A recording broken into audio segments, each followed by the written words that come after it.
यह मुक्ति दिवस अपने आप में तमाम रहस्यों को, इतिहास को समेटे हुए है। आज का दिन है तो बड़ी प्रसन्नता का, लेकिन इसका इतिहास, मुक्ति दिवस के पीछे का इतिहास बड़ा ही दर्दनाक और बड़ा ही दर्दीला है। समय समय पर संत महात्मा फकीर इस भूल भरम अज्ञान के देश में हम जीवों को इस भवसागर से पार करने के लिए इस धराधाम पर सदैव अवतरित होते रहते हैं।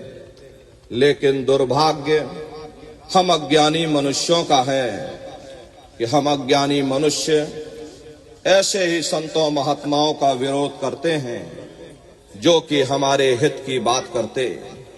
और लगभग संतों का जो इतिहास रहा, 700 वर्षों के अंतर्गत जितने भी संत महात्मा फकीर इस धराधाम पर आए, कबीर, नानक, दादू दरिया, भीखा, रविदास, पलटू, जगजीवन, ईशा मूसा, मोहम्मद साहब, जितने भी महात्मा धराधाम पर आए, हम अज्ञानी मनुष्यों ने उन महात्माओं का भरपूर विरोध किया। हालांकि इसके लिए उन महात्माओं ने अपनी कुर्बानी दी, अपना बलिदान दिया, अपना खून तक बहा करके चले गए, लेकिन अपने दृढ़ संकल्पों को नहीं छोड़ा। उनका यह प्रयास अपने आप में एक विलक्षण प्रयास रहा।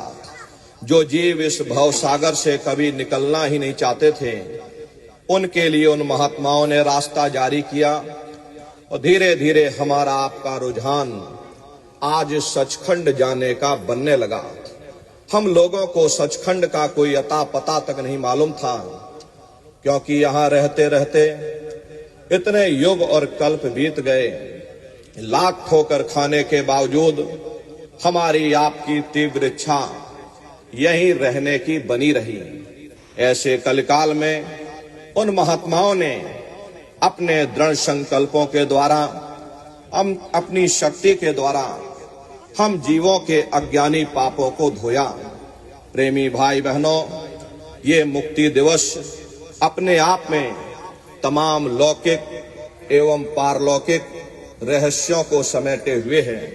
लौकिक जगत में हम आप इसका एक अलग अर्थ लगाते हैं, लेकिन निश्चय ही यह पारलौकिक दृष्टि से अपने आप में रूहों पर इस भवसागर से ले जाने का, बेड़ा पार करने का एक अभियान था। दुनिया पर आफत आनी थी, अपने सिर पर ओढ़ लिया। महात्माओं के साथ कोई मामूली सी घटना घट जाए, इसका अपने आप में बड़ा ही राज रहस्य होता। प्रेमी भाई बहनों, परम पूज्य स्वामी जी महाराज ने अपने आध्यात्मिक वैचारिक क्रांति की शुरुआत 10 जुलाई सन 1952 यानी काशी नगरी से, गंगा के किनारे से अपने संदेशों को जारी किया। चंद लोगों के बीच में बनाया हुआ ये बागवां और बगीचा इस तरह से पुष्पित और पल्लवित होगा, इसकी इतनी विशाल शाखाएं होंगी, ये अनुमान उस समय पर किसी ने न लगाया। लेकिन परम पूज्य स्वामी जी महाराज इस बूंद को सागर बनने का संकेत चंद प्रेमियों को बराबर देते रहते थे। धीरे धीरे अभियान बढ़ता चला गया और सन 70 का दशक आते आते यह एक क्रांति के रूप में परिवर्तित हो गया। ऐसी क्रांति जो शुद्ध रूप से आध्यात्मिक वैचारिक क्रांति थी, जिसमें हिंसा और हत्या का कोई स्थान नहीं था, लेकिन निश्चय ही ये मानव मस्तिष्क को हिला देने वाली क्रांति थी। बड़े बड़े लोग जो भौतिकता की अंधी दौड़ में भटक रहे थे, जिनके दिलो दिमाग में आध्यात्मवाद एक खोखला विषय बन चुका था, ऐसे भूले भटके मानव समाज के मन मस्तिष्क में सन 70 का दशक आते आते एक आध्यात्मिक क्रांति हिलोर लेने लगी। धीरे धीरे करोड़ों करोड़ जनमानस इस आध्यात्मिक झंडे के नीचे आकर खड़ा होने लगा। जहां लोगों के हाथों में बम, गोले और बारूद हुआ करते थे, उन हाथों में परम पूज्य स्वामी जी महाराज ने 108 दाने की ये माला पकड़ा दी, जिसको देख करके शासन और शासन सत्ता में बैठे हुए लोगों को ये लगने लगा निश्चय ही बाबा जी की एक आवाज पर बड़ी से बड़ी सल्तनत उखड़ सकती है।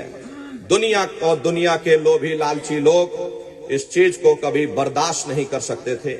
उन्होंने तरह तरह के नाना प्रकार के षड्यंत्र और खड़यंत्र रचना शुरू कर दिया।